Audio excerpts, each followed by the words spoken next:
Boa noite. Liberar ou proibir?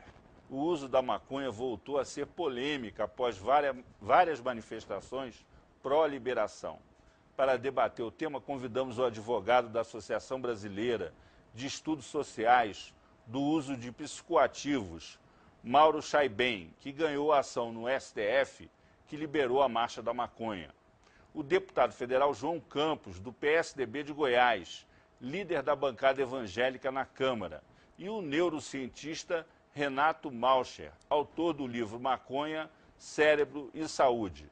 Antes, vamos assistir a uma reportagem sobre o assunto.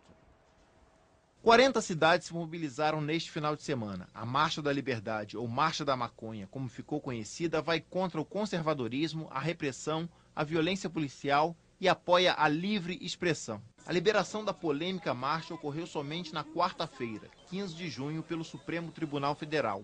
Uma decisão considerada vanguardista.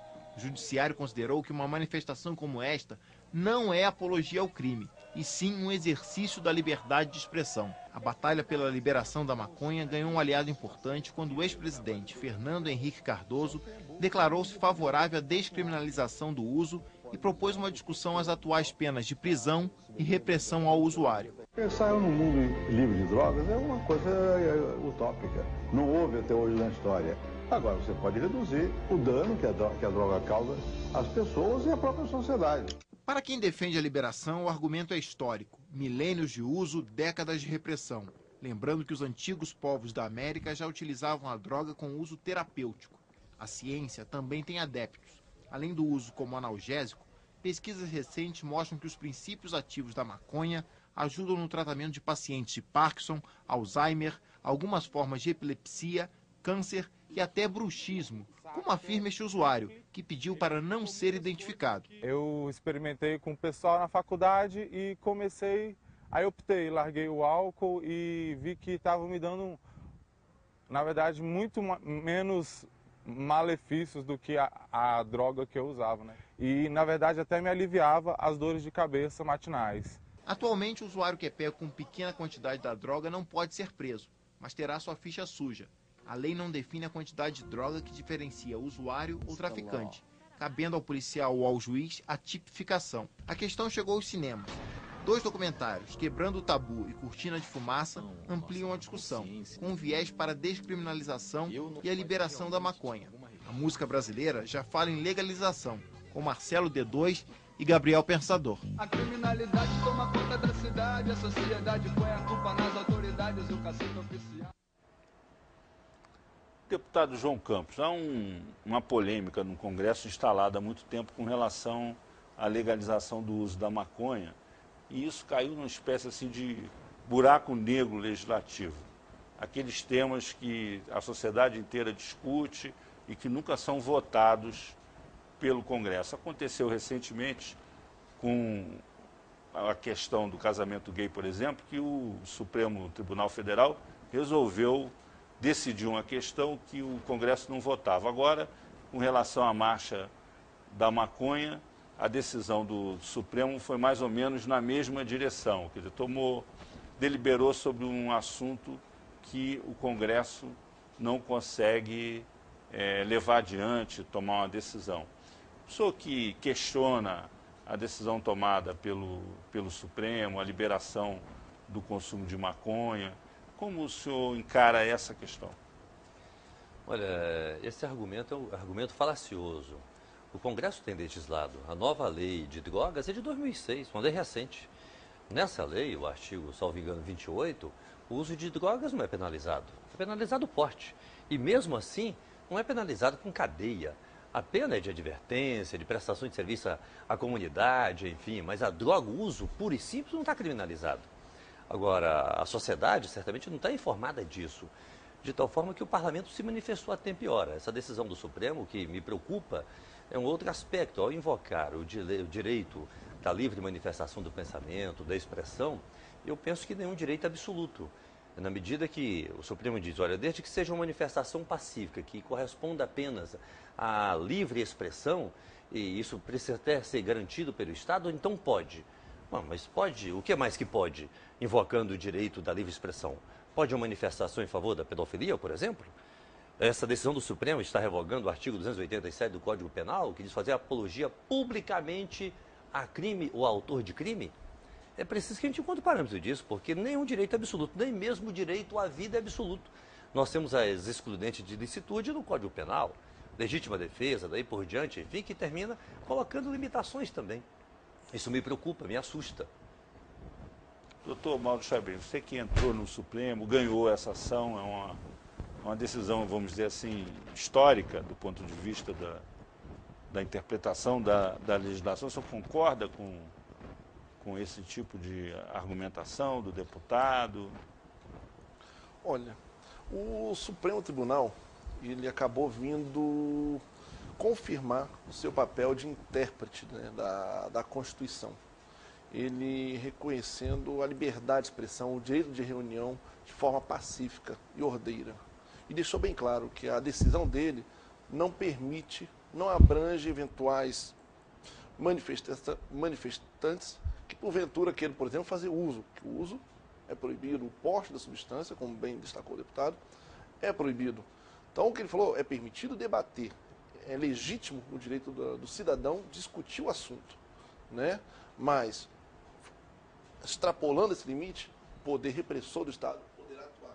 Então, o Supremo não fez nada além de sua função constitucional, que é interpretar a Constituição de forma a garantir um direito fundamental do homem, que é expressar seu pensamento. Será que, não sei se o senhor compreende assim, que essa decisão do Supremo teria revogado 287 do Código Penal? Não, confesso que eu não entendo dessa forma, até porque, por exemplo, fosse enaltecer alguns figurões, vamos dizer assim, do tráfico, né, nomes famosos que existem, como Fernandinho Beiramar, por exemplo. Enaltecer figuras como essa seria uma apologia, vamos dizer assim. Pois é, mas o artigo 287 não fala de enaltecer publicamente só o autor do crime, mas a própria prática criminosa. Na medida que portar drogas, daí por diante, uma prática criminosa, e o Supremo diz, não, mas olha, defender isso é direito de expressão. Até que ponto não está sendo derrogado o Código Penal? Nós temos uma pergunta de telespectador sobre isso. Mesmo em defesa da liberdade de expressão, a marcha da maconha pode incentivar o consumo. Você concorda com isso? Não, o objetivo da marcha é tão somente debater o tema. É bem verdade que o fato de até então haver essa celeuma jurídica, se apologia essa liberdade de expressão, muitas das pessoas que são favoráveis ao debate, e não necessariamente favoráveis ao consumo, se sentiu acuadas. Como costuma-se dizer, se sentiu trancado no armário, né?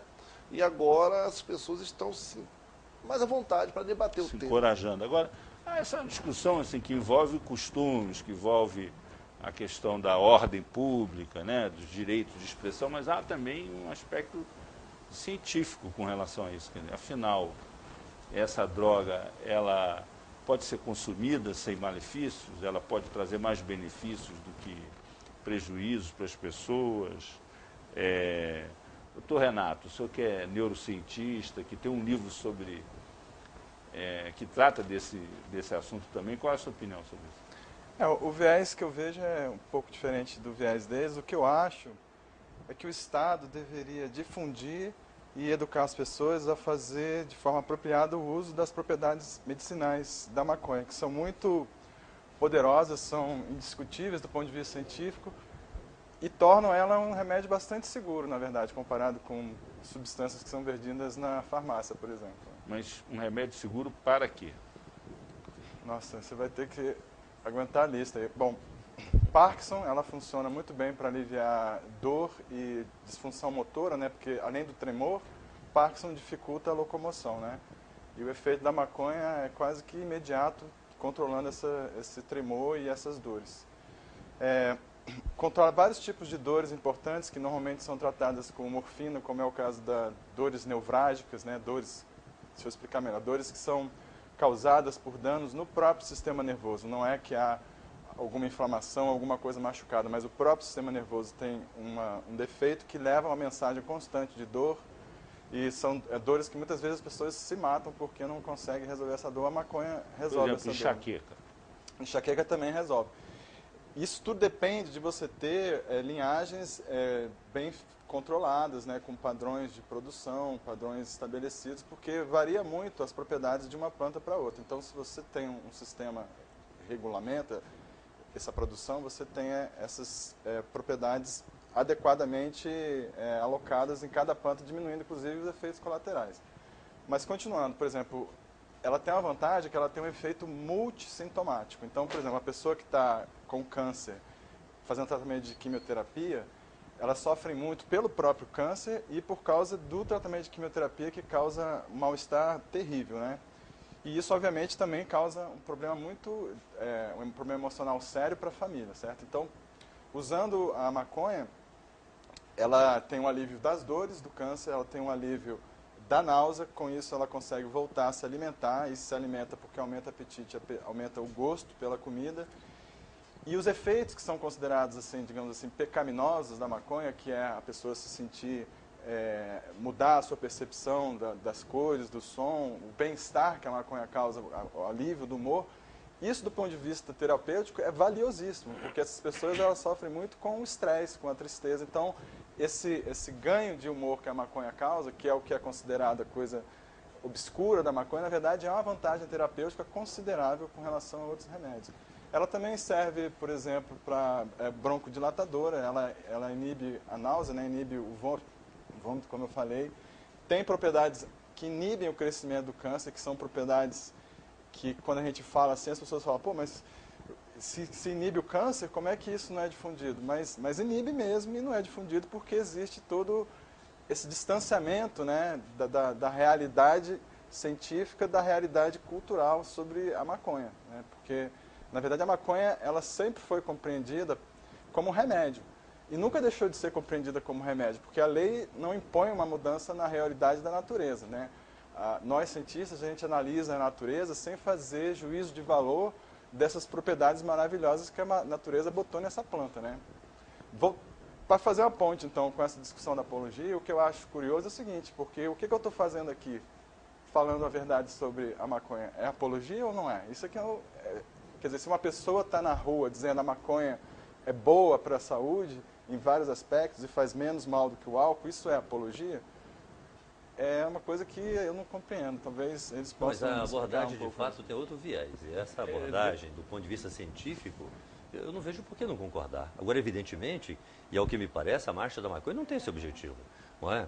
O uso terapêutico, medicinal, do ponto de vista científico, não só da maconha, mas de qualquer outra planta que tenha propriedades, enfim, só que isso vai acontecer a partir de prescrição médica, tem a dosagem certa, dependendo da enfermidade que a pessoa sofre, daí por diante. Não é isso que propõe a marcha da maconha.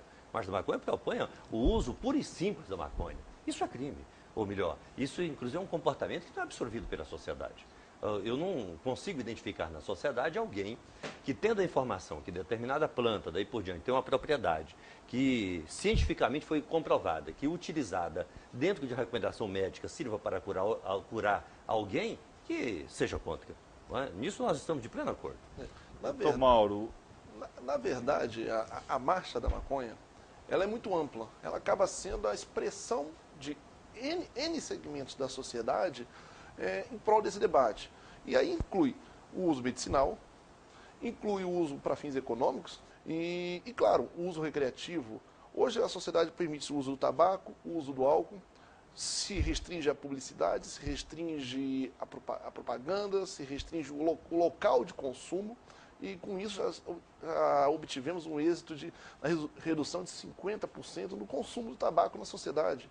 E o que se pretende, quando o uso recreativo, que chama, de certa forma, é uma regulamentação, com certeza restritiva, até mais que o álcool, o tabaco, por exemplo. Entendeu? Não se pretende um oba-oba, que as pessoas vão poder sair por aí fazendo consumo. O que se pretende nesse debate, até mesmo a questão do uso recreativo, do uso recreacional, é tirar do poder paralelo do Estado, do traficante, de quem está na ilegalidade, e transferir para o Estado, de certa forma, quem sabe até mesmo um monopólio, por exemplo, no cultivo ou na venda, por exemplo. Aí depende de debates, né? A questão de como seria uma regulamentação, né? Mas o importante é tirar do poder do paralelo, do poder da ilegalidade, o monopólio e trazer para um lado legal, que o Estado regulamente e controle o assunto. Nós vamos fazer um intervalo e voltamos daqui a pouco com 3-1, discutindo a questão da maconha. Legalizar ou proibir o consumo de maconha?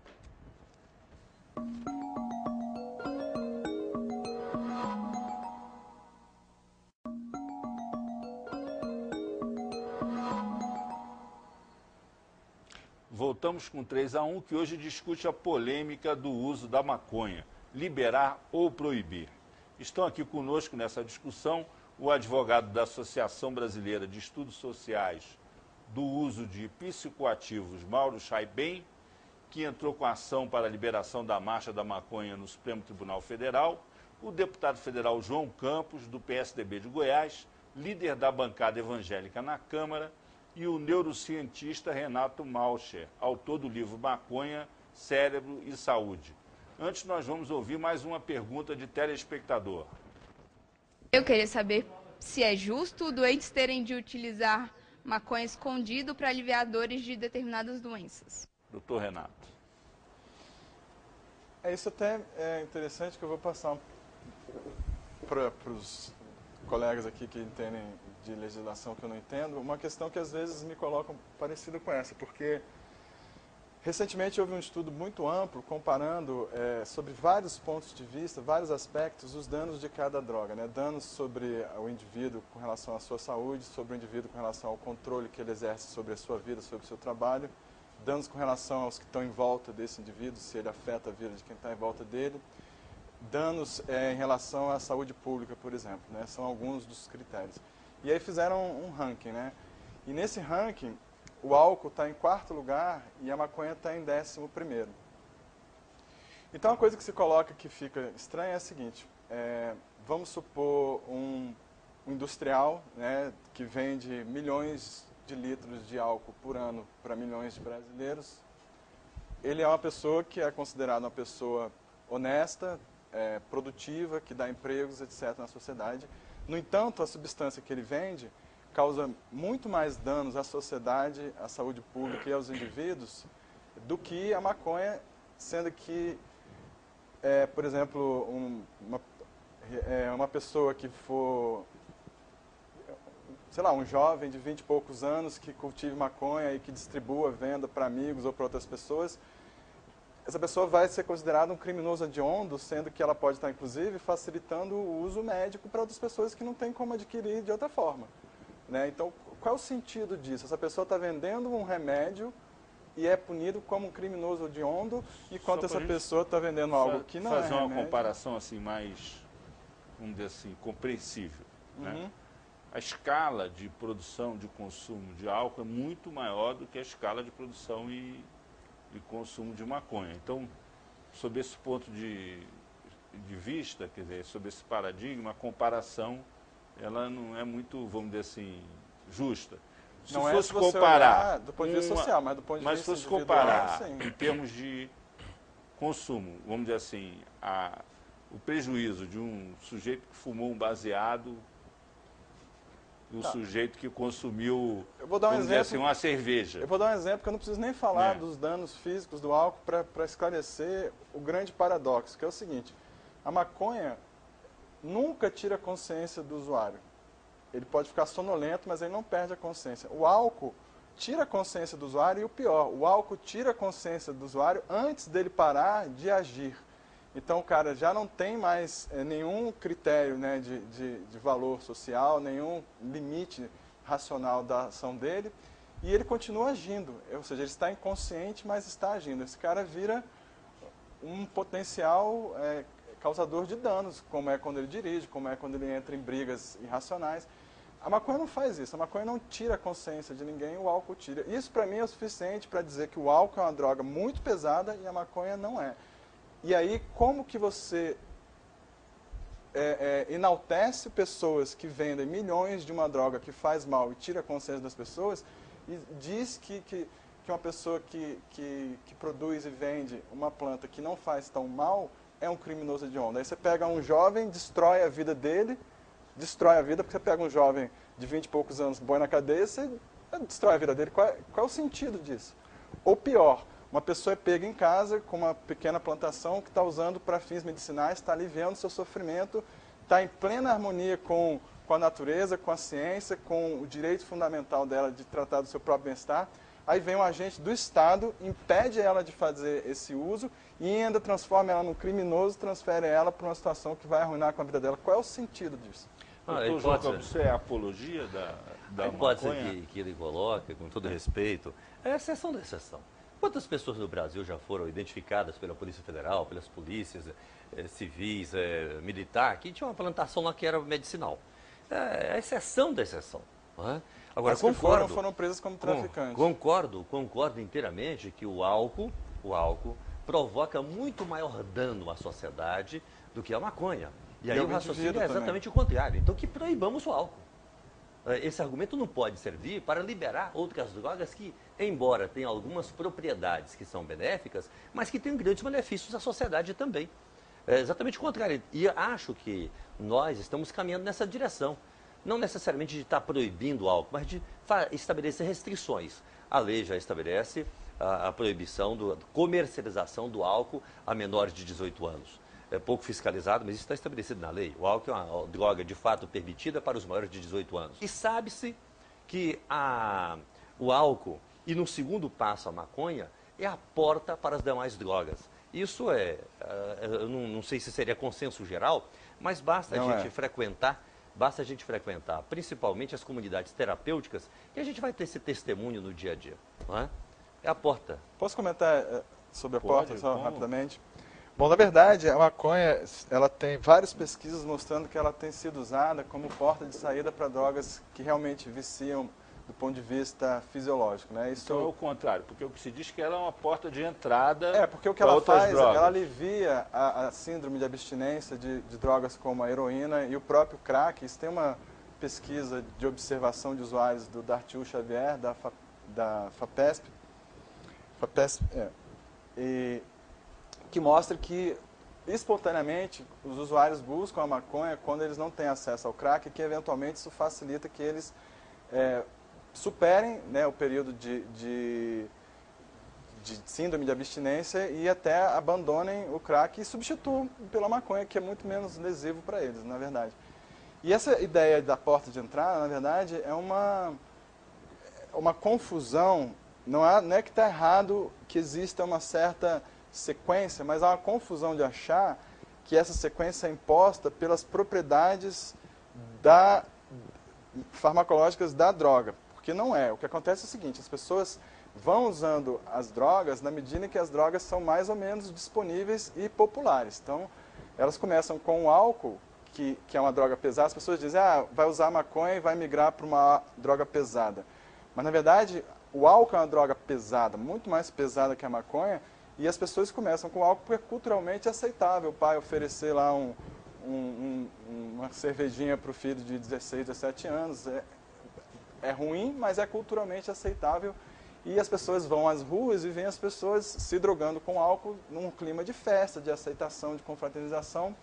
E aí as pessoas aderem ao uso do álcool primeiro. Depois, eventualmente, elas têm contato com a maconha porque é uma coisa mais difícil de achar, porque é ilegal, e menos popular do que o álcool, porque é ilegal. E é mais popular do que as drogas mais pesadas porque todo mundo tem uma noção de que cocaína, heroína causa mais danos às pessoas do que isso.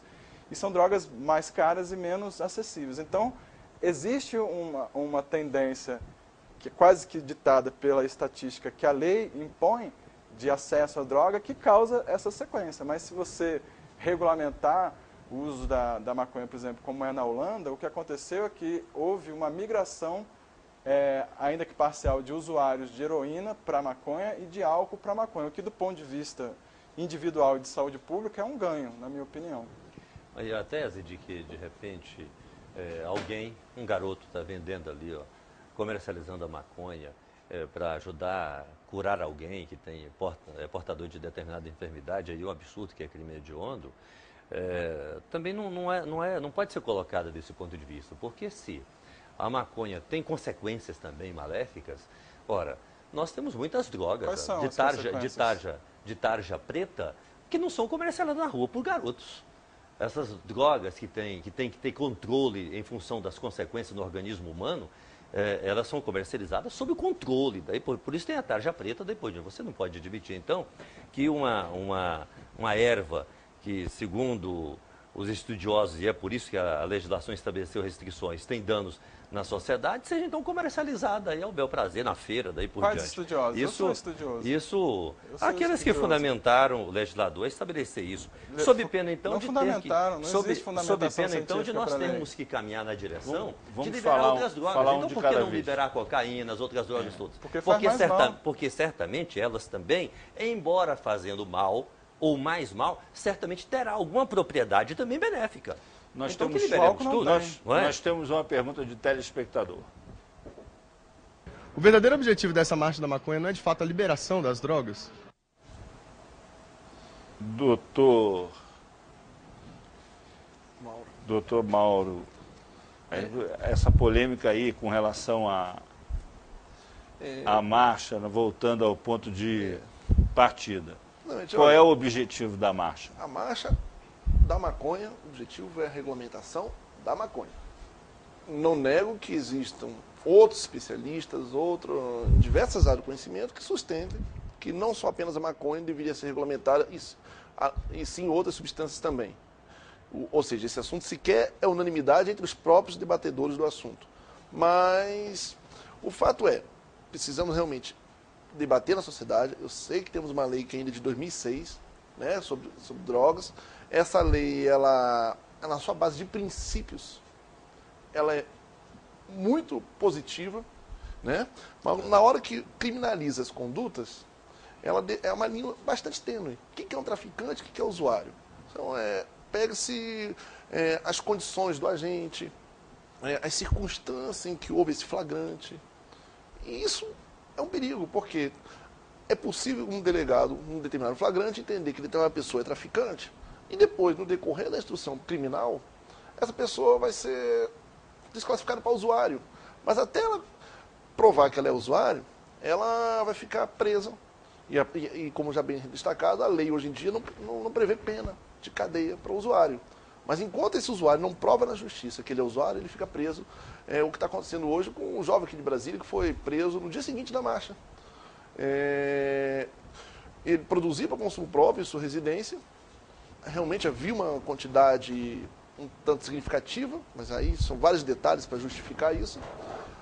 E esse jovem está sendo acusado. E quanto tempo ele vai ficar preso? Você fala que a lei, então, ela é ambígua, do ponto de vista do procedimento do agente policial. Ela é ambígua. Mas há um outro questionamento que foi feito pelo doutor Renato, que eu dei uma esfriada aqui no debate, e que eu gostaria que ele explicitasse, que é o seguinte, é de que a lei não tem base científica para classificar a maconha como uma droga prejudicial à saúde. Explica isso para nós, hein? Foi o que eu falei.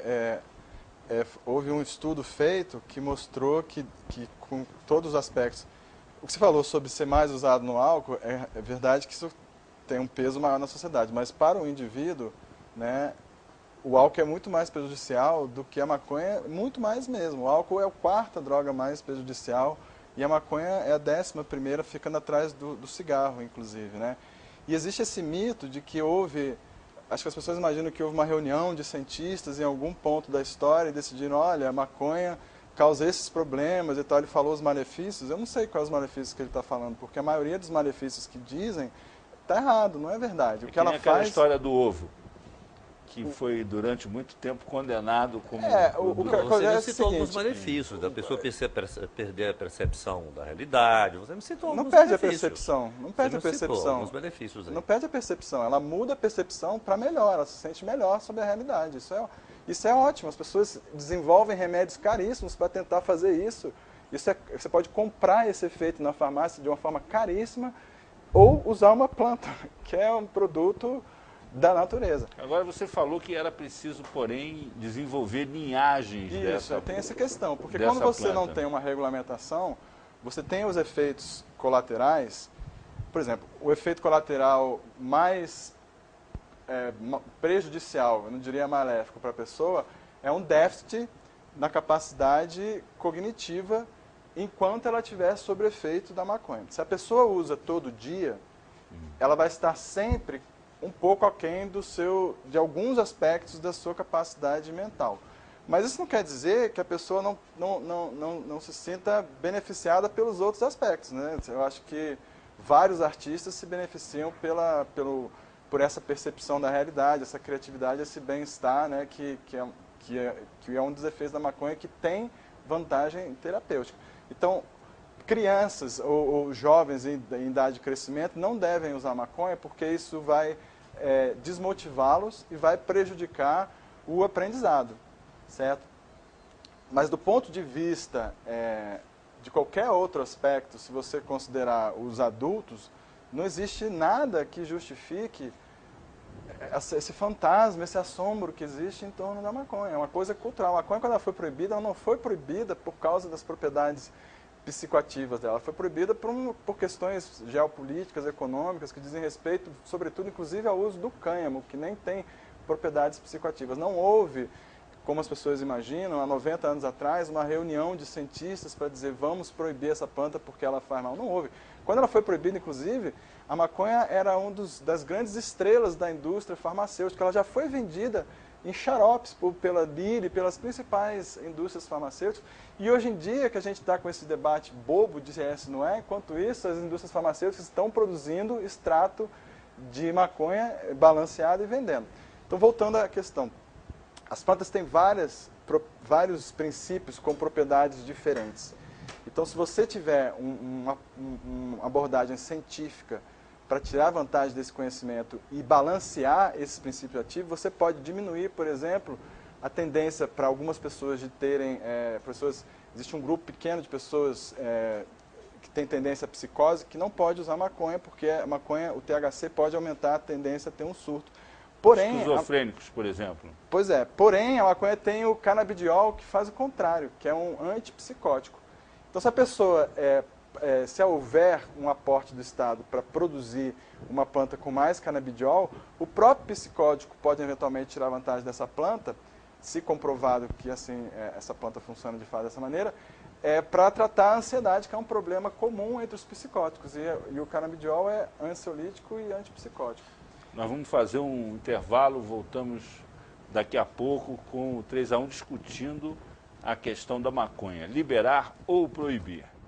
A gente volta já.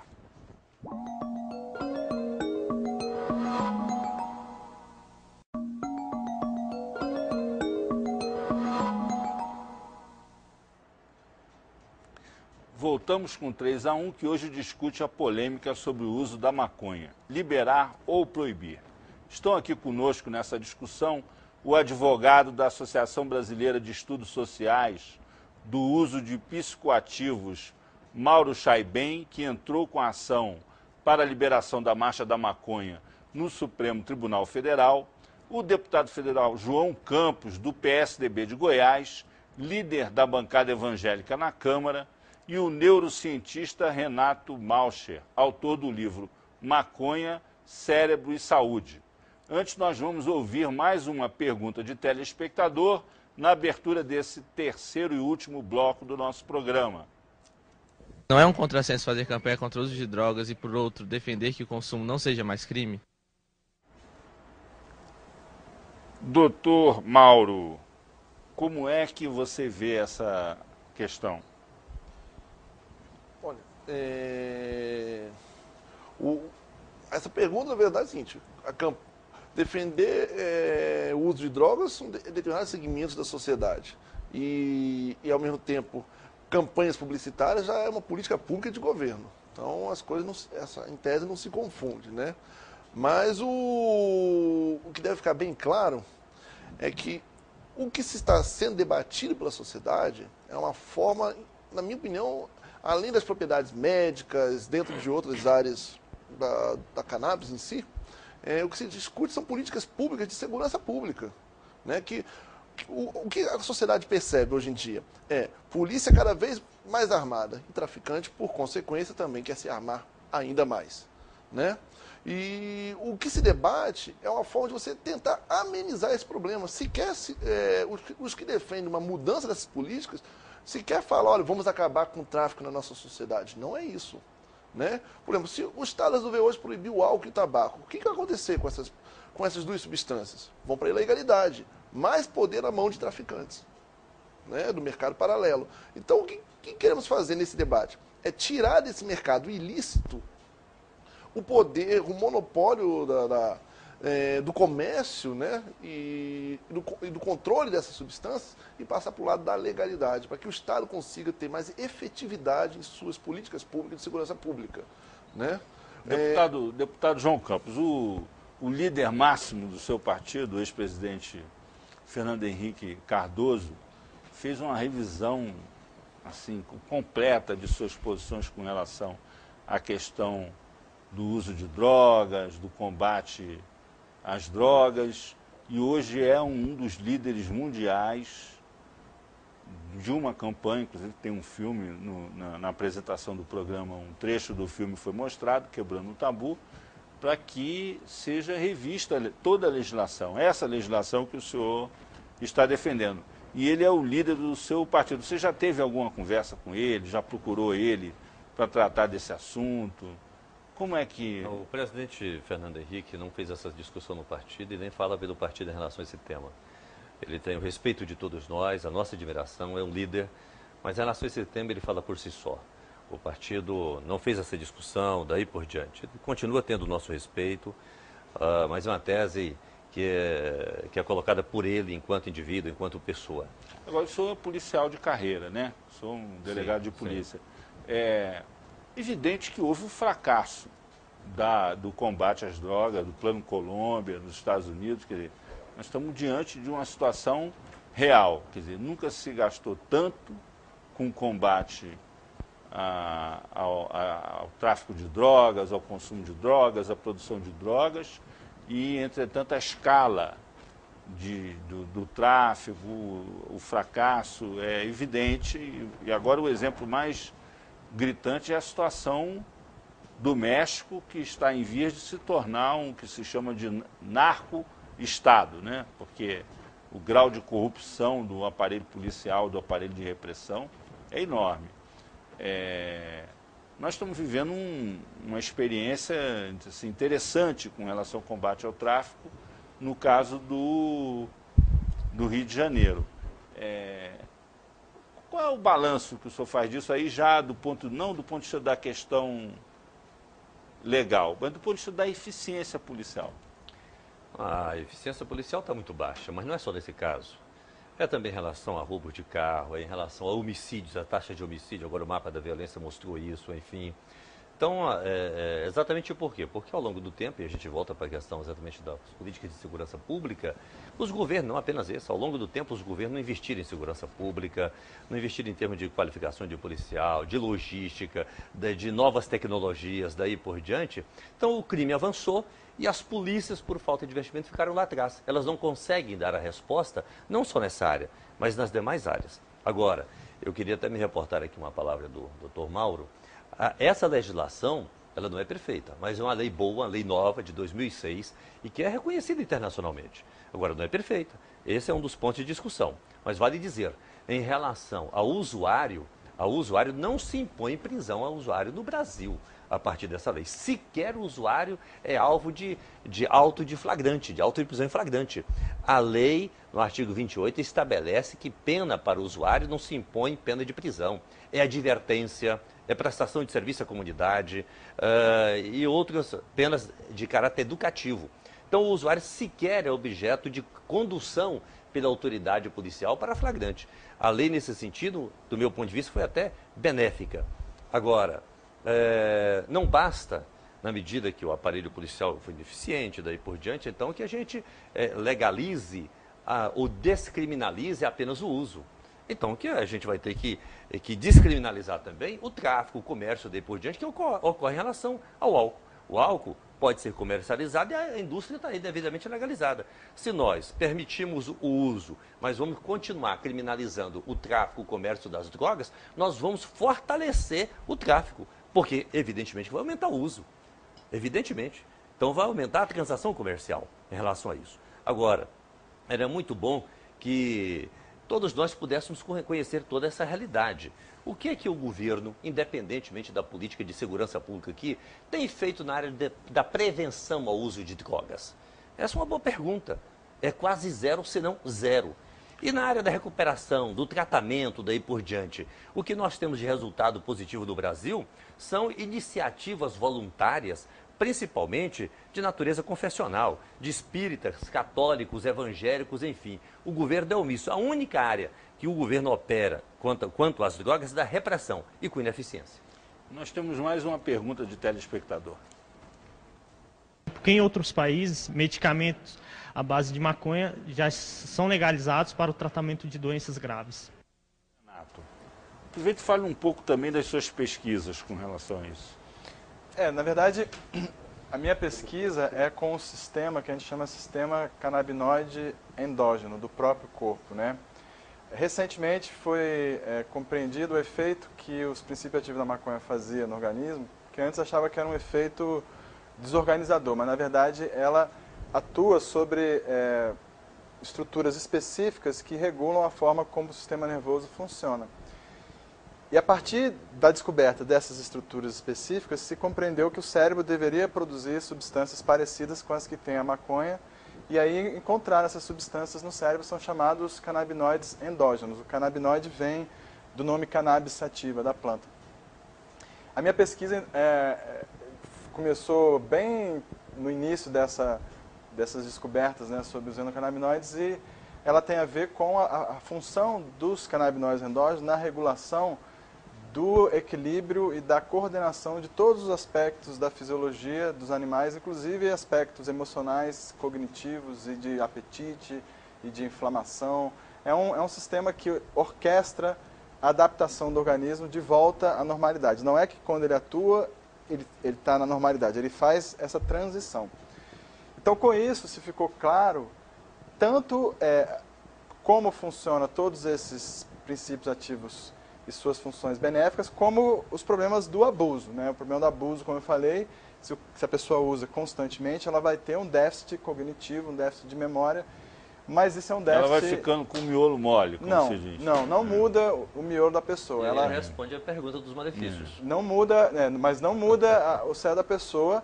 O que acontece é que quando ela para, existe um período em que ainda há THC no organismo dela, e na medida que esse THC vai sendo eliminado, a pessoa vai voltando ao normal. Então, um usuário pesado, de muitos anos, ele vai precisar de uns meses aí para... Agora, essa pesquisa você fez com animais ou fez observando pacientes? Com animais. Nos Estados Unidos. A essência da minha pesquisa foi mostrar o seguinte, que quando o animal passa por um estresse, existe um hormônio que é produzido pela glândula adrenal, que chama cortisol no homem. Esse hormônio ele orquestra uma série de mudanças, tanto da fisiologia do organismo quanto do cérebro, para justamente após a emergência desse estresse, que pode ser correr de um predador nos animais, ou correr de um assalto, ou enfim, uma briga, alguma coisa em humanos, depois dessa ocorrência do estresse, que é quando a pessoa fica cheia de adrenalina, disposta a brigar ou a fugir, existe um período necessário para ela voltar ao normal. E esses glucocorticoides, o que eles fazem é fazer várias células produzirem, então, esses canabinoides endógenos para acalmar a pessoa, para diminuir a tensão psicológica e muscular, para diminuir a dor, para reduzir a inflamação, para melhorar até, do ponto de vista cognitivo, um pouco a criatividade, porque ajuda ela a fragilizar algumas memórias que não estão mais úteis para poder surgirem novas memórias, por exemplo. Então, da mesma forma que isso gerou uma compreensão melhor dos benefícios, também gerou dos malefícios. Então, o que, assim, não tem um embate muito forte com ele. O meu problema é que se estabeleça com clareza exatamente o que acontece. Agora, por que isso é importante? Porque quando você fala, na verdade, o que é bom e o que é ruim, isso é importante para quem vai fazer uso medicinal. Então, você desmistificar, por exemplo, que a maconha não mata neurônio, não é uma intenção do cientista de falar para as pessoas, pode usar do jeito que quiser porque não mata neurônio. Não, é para deixar claro que para o uso medicinal, inclusive, essas pessoas não vão ter esse dano porque ele não ocorre. É importante que se saiba isso porque Quando eu estou falando de uso medicinal, eu estou falando de aliviar sofrimentos sérios. Agora, o que é feito hoje em termos de produção de substâncias, de medicamentos e mesmo de linhagens de maconha que possam ser usados de forma medicinal? No Brasil, nada, porque... Mas fora do Brasil, aí, que você constatou? Olha, por exemplo, nos Estados Unidos tem uma cadeia produtiva que inclusive rende bilhões à Califórnia de várias linhagens usadas para medicina. São linhagens que são adequadas, né, para determinados tipos de funções, né? Tem uma que pode ser mais analgésica, outra que pode ser mais para insônia ou bruxismo, que é o caso que ele falou, né? O bruxismo é uma espécie de manifestação de tensão, né, de estresse. Então, condiz com o efeito endógeno da maconha. Então, existem pesquisas muito sólidas nessa área e o uso, quer dizer, quando a gente fala de uso medicinal, não está falando de coisa de outro planeta, né? Isso tem no Canadá, isso tem nos Estados Unidos, institucionalizado, não é clandestino. Em Israel, certo? E na Holanda, são países que superaram as barreiras do obscurantismo para dar às pessoas o direito de usar o benefício de uma coisa maravilhosa que a natureza criou, que foi essa planta. Agora, a Embrapa está desenvolvendo um trabalho nessa área?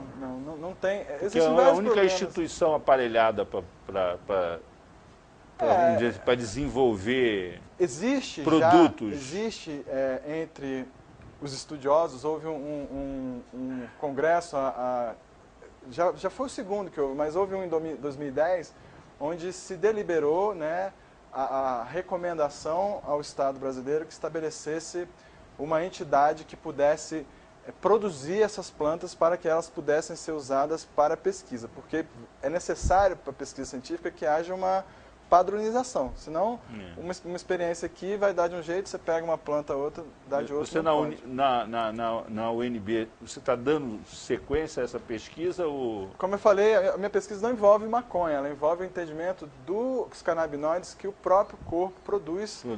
Mas a reboque desse conhecimento me permite entender como que o que vem de fora atua também. Que é possível produzir uma substância que substitua o... Essa agência, né, reguladora, que seria talvez associada à Anvisa, ela é necessária, ela já está prevista, então falta só, a lei não impede ela, falta só vontade política.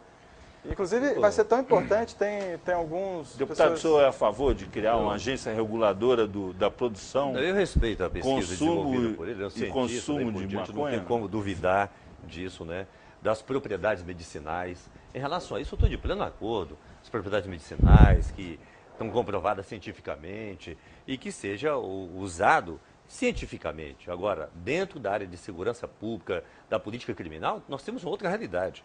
E com todo respeito ao que o doutor Renato coloca aqui, e de fato a droga tem malefício sim, eu fico imaginando, porque independentemente da minha experiência de delegado de polícia, de pastor, agora na Câmara Federal eu sou vice-presidente da Comissão Especial de Políticas Públicas de Drogas e o Crack. E nós temos visitado diversas comunidades terapêuticas, outros programas na área de prevenção, de iniciativa voluntária da sociedade, e eu fico pensando, a mãe, os pais de um dependente químico, observando a exposição feita aqui pelo Renato, e sem contestá-lo, repito, um dado científico, mas a confusão que está na cabeça dela, que ela conhece a realidade que o filho está vivendo em função dos malefícios da droga, em função da realidade criminal, daí por diante, quer nas comunidades terapêuticas, quer nos presídios, enfim, há uma confusão. Se ela não souber, não tiver discernimento para entender a abordagem que ele faz do ponto de vista científica, com resultados do ponto de vista medicinal, com essa experiência que ela está vivendo, ela vai, pô, então eu estou no outro mundo, não é? Agora, de outro lado, em relação à Marcha da Maconha, e até porque nós estamos caminhando aqui para o final do programa, eu estou convencido de que ela, de fato, e eu discordo do Supremo, da compreensão do Supremo, é uma apologia, sim, e que incentiva sobremaneira o uso de drogas no país, não apenas da maconha. Doutor Mauro. O interessante é o seguinte, eu, ouvindo com atenção o que o nosso colega deputado falou,